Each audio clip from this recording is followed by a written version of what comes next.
আমরা অনেক আশাবাদী, আমাদেরকে এটা দেখাইছে, ওইটা দেখাইছে, আমার ৪ টা দেখাইছে। শালা চুতিয়ার বাচ্চা।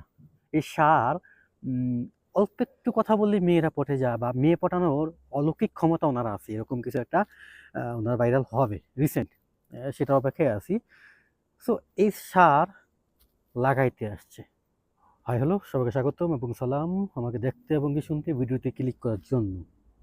ভিডিও টাইটেল থাম্বনেল দেখে বুঝতে পারছেন আমি কোন বিষয় নিয়ে কথা বলবো। এই বিষয়টা নিয়ে লাস্ট ২ দিন টিকটক বলেন, ফেসবুক বলেন, ইউটিউব বলেন, অনেক জায়গায় অনেক টাইপ কথাবার্তা হচ্ছে।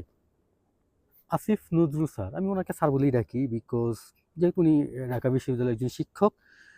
শুক্র ৮ দিন উপদেষ্টা পদে উনি নিয়োগ পাইছে বা ক্ষমতায় আসছে সরকারের ইয়াতে আছে আর কি। যাই হোক, সো উনি মালয়েশিয়াতে আসছে বিকজ মালয়েশিয়ান যে প্রবাসী আছে তাদের সমস্যা দেখার জন্য, তাদের প্রবলেম নিয়ে কথা বলার জন্য। ইভেন যেই 18,000 নাকি এরকম একটা সংখ্যার লোক মালয়েশিয়াতে আসতে পারে না এর আগে কলিংয়ে, ওইটা সমাধান করার জন্য। হ্যাঁ, এই জন্যই তো আসছে মালয়েশিয়া না। ইভেন উনি আসার আগে ব্যাপারটা এরকম, যারা ইলিগেল ওয়ার্কার, হ্যাঁ ইলিগেল ওয়ার্কার যারা, তাদের বিষয়ে কথা বলবে, তাদের বিষয়ে একটা সমাধানে আসবে। যদিও এটা সমাধান বা এটা অনেকাংশেই এগিয়ে আছে উনি আসার আগেই, এটা সবাই জানেন। যারা জানেন না তারা হলো ছাগলের ৩ নাম্বার বাচ্চা, যারা আমার কমেন্ট বক্সে হিসাব বলেন যে কবে সুযোগ দিছে, কই দিছে, কি আসে বিষয়। সো তারা হলো ছাগলের ৩ নাম্বার বাচ্চাগুলো, খাইলেও নাচে, না খাইলেও নাচে। আরেকজনের ভালো দেখা বা আরেকজনের সুযোগ সুবিধা দেখা, এগুলো সহ্য হয় না, হজম হয় না। তো যাই হোক, মেইন টপিকে আসি। তো উনি আসছে মূলত কিসের জন্য?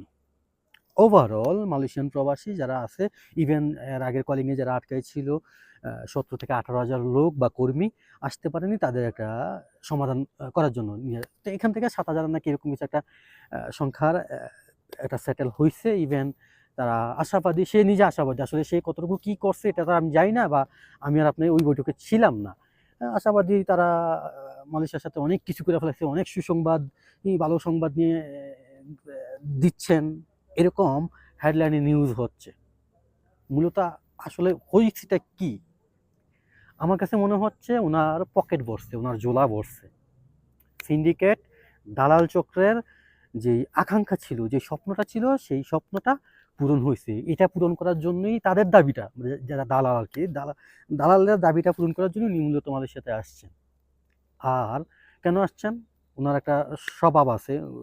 সাংবাদিক ইলিয়াস হোসেন উনাকে নিয়ে ভিডিও বানায়। রিসেন্ট একটা ভিডিও ছাড়বে অলরেডি। উনি এই সার উনাকে তাহলে সার বলে না, উনি সার বলে। এই সার অল্প একটু কথা বললেই মেয়েরা পটে যায় বা মেয়ে পটানোর অলৌকিক ক্ষমতা ওনার আছে। এরকম কিছু একটা ওনার ভাইরাল হবে রিসেন্ট। সেটার অপেক্ষায় আছি। সো এই সার লাগাইতে আসছে। আমি খুব বাজেভাবে বলছি, তাই না? আমি আমার এর আগের ভিডিওতে আমি এরকম বাজেভাবে কোনো কিছু বলি নাই, হয়তোবা বলি নাই। আবার স্লিপ অফ টাং বের হতেই পারে বা বলতেই পারি। বাট আমি আজকে এক আমি সুস্থ মস্তিষ্কে বলতেছি উনি লাগাইতেই আসছে। আর ওই যে যারা দালাল আছে, দালাল চক্র, সিন্ডিকেট, তাদের জোলা ভরা, ইভেন তাদের জোলা থেকে সে নিজের জোলা ভরা কাজে আসছে। আমার কাছে জাস্ট এতটুকুই মনে হয়েছে। এর ব্যতীত কোন প্রবাসীর কোন উপকারটা হইছে আমি দেখতেছি না।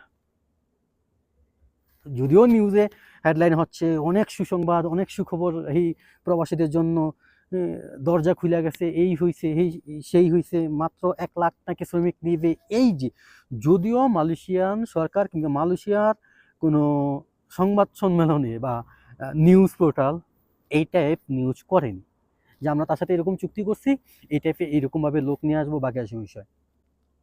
এবং ইলিগেল ওয়ার্কারের বিষয়, যারা ইলিগেল আছে, যারা কর্মী বা প্রবাসী, তাদের ব্যাপারটা উনি ওরকম কোনো সুখবর দিতে পারে নাই।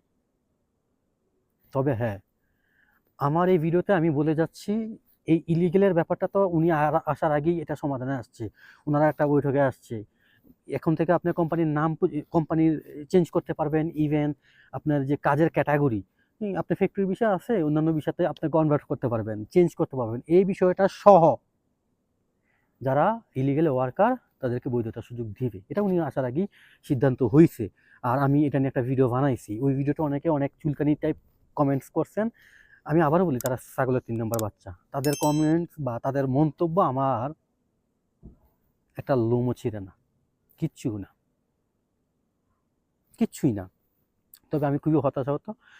উনি কেন আসছিল, কিভাবে আসছে, যদিও আই থিঙ্ক আমার যতটুকু জানার ব্যাপারটা ছিল আর কি, যে ওনার কাছ থেকে আশা ছিলাম যে উনি ফাইনালি খুব একটা ডেট জানায় যাবেন যে অমুক তারিখ থেকে বৈধতার সুযোগ দিচ্ছে যারা প্রবাসী আছে, মালয়েশিয়া প্রবাসী অবৈধ আছে তাদেরকে। আর কলিংয়ের বিষয়টা আমরা কথা বলছি, ওনারা জেনে জানাবে বা সুযোগ দিলে আমাদের বাংলাদেশি শ্রমিক তারা নিবে, এটার চাহিদা আছে, এভাবে বলতে পারতো। বাট সবার আগে ছিল অবৈধদের বৈধ করার প্রক্রিয়াটা চালু করার। কিন্তু না, উনি একটাবারও খোঁজ নেয়নি মালয়েশিয়াতে প্রবাসীরা কতটা কষ্টে থাকে। উনি একটাবারও খোঁজ নেয়নি, একটাবারও বলেনি, এই ক্ষোভটা উনি প্রকাশ করেনি যে অনেক হাজার হাজার প্রবাসী অবৈধের কারণে দেশে যেতে পারছে না, ঠিকমতো ইনকাম করতে পারছে না, খেতে পারছে না, থাকতে পারতেছে না, লাখ লাখ শ্রমিক ধরতেছে, জেলে নিচ্ছে। মালয়েশিয়ার জেল সম্পর্কে উনি ধারণা রাখে না, রাখলেও ওনার যায় আসে না। উনি তো ওনার জোলাবর্তে আসছে, উনি জাস্ট ওনার জোলাবর্তে আসছে, দ্যাটস ইট, এতটুকুই। আপনারা আমার সাথে এটা দ্বিমত পোষণ করবেন, তারা অরিজিনালি টুটটুটের বাচ্চা, তাদের রক্তে সব সমস্যা আছে। যারা কমেন্ট বক্সে এসে এইটা নিয়ে উল্টাপাল্টা কথা বলবেন, অন্তত বর্তমানে মালয়েশিয়াতে বৈধ হওয়ার সুযোগ দেওয়ার যে ব্যাপারটা, এটা সবার আগে জরুরি। যেভাবে লোক ধরতেছে অপারেশিতে, ইমিগ্রেশন রেট দিচ্ছে, আমি আমার অভিজ্ঞতা থেকে বলতেছি, আমি 15 দিন মালয়েশিয়া জেলে ছিলাম। যারা মালয়েশিয়াতে জেলে ছিলেন তারা জানেন ওই ভিতরের কাহিনীটা কি। উলঙ্গ গোসল করতে হয়, উলঙ্গ। আপনার এখানে হাত দিয়ে ধরে তারপর গোসল করতে হয়, যতক্ষণ না পর্যন্ত আপনার সাজা হচ্ছে। সাজা হওয়ার পরের ব্যাপারটা আমি জানি না, আমি কোর্ট পর্যন্ত গেছি, তারপর আমাকে ছেড়ে দেওয়া হয়েছে। বাট এর পরের স্ট্রিট আমি জানি না। বাট কোর্ট পর্যন্ত যাওয়ার আগে যে 14 দিন 15 দিন থাকতে হয় জেলে, ওইটার গল্পটা আমি জানি। সো ওই জায়গা থেকেই বলা, কত লক্ষ লক্ষ প্রবাসী কষ্ট করতেছে বৈধ হওয়ার জন্য, উঠে পড়ে আছে, স্বপ্ন দেখতেছে, আশা নিয়ে বসে আছে, দেশে যাবে। আর উনি এজেন্সি লোক নিবে, 1 লাখ নিবে, 7,000 সমাধান হয়েছে, বাকিটি আরও আস্তে আস্তে হবে। আমরা অনেক আশাবাদী, আমাদেরকে এটা দেখাইছে, ওইটা দেখাইছে, আমার 4টা দেখাইছে।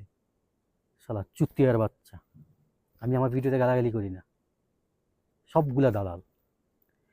নাফিসা কামাল খাইছে ইচ্ছা মতো, আওয়ামী লীগ সরকার ক্ষমতা থাকা অবস্থায় এই মালয়েশিয়া সিন্ডিকেট নিয়ে, এই মালয়েশিয়া শ্রম বাজার নিয়ে ইচ্ছা মতো দালালি করছে, ইচ্ছা মতো জোড়া বসছে। প্রবাসীদের আসলে যে আসুক কোনো শান্তি নেই। তবে আমি এতটুকু বলি, মালয়েশিয়াতে বৈধ হওয়ার সুযোগটা সবার আগে দিবে, যে যাই বলুক, যে যাই করুক। এটা আমি আমার এই ভিডিওতে বলে যাচ্ছি, প্রমাণ রেখে যাচ্ছি। আমি এটা নিয়ে আরেকটা ভিডিও বানাবো যখন সুযোগটা ফাইনালি একটা ডেট ফিক্স হয়ে যাবে। নেক্সট মান্থ থেকে সুযোগটা পাবেন, আমি এতটুকু আশাবাদী। আমি বলে দিচ্ছি, নেক্সট মান্থ ঈদের পরপরই সুযোগটা পাবেন, বৈধ হওয়ার সুযোগটা। এরপরে আমার গালাগালি করতে পারেন, এটা আপনার বংশ পরিচয়। আর যারা গালাগালি করতেছেন তারা, আমি আর বেশি গালাগালি করতে চাই না। এদের ফেসই লেখা আছে, এরা বলদ, এদেরকে নিয়ে কি বলবো। সো এতটুকু বলা ছিল, ভিডিও বেশি বড় করবো না। সবাই ভালো থাকবেন, সুস্থ থাকবেন। ভিডিও সম্পর্কিত যে কোনো মতামত অবশ্যই কমেন্ট বক্সে জানাবেন। যাওয়ার আগে ছোট্ট একটা রিকোয়েস্ট, আপনি আমার চ্যানেলে নতুন হয়ে থাকেন কিংবা পেজে, আমার চ্যানেলটা সাবস্ক্রাইব করতে পারেন কিংবা পেজটা ফলো দিয়ে অ্যাক্টিভ থাকতে পারেন। আর যারা অলরেডি করছেন, thank you so much and ভালোবাসা অবিরাম, টাটা।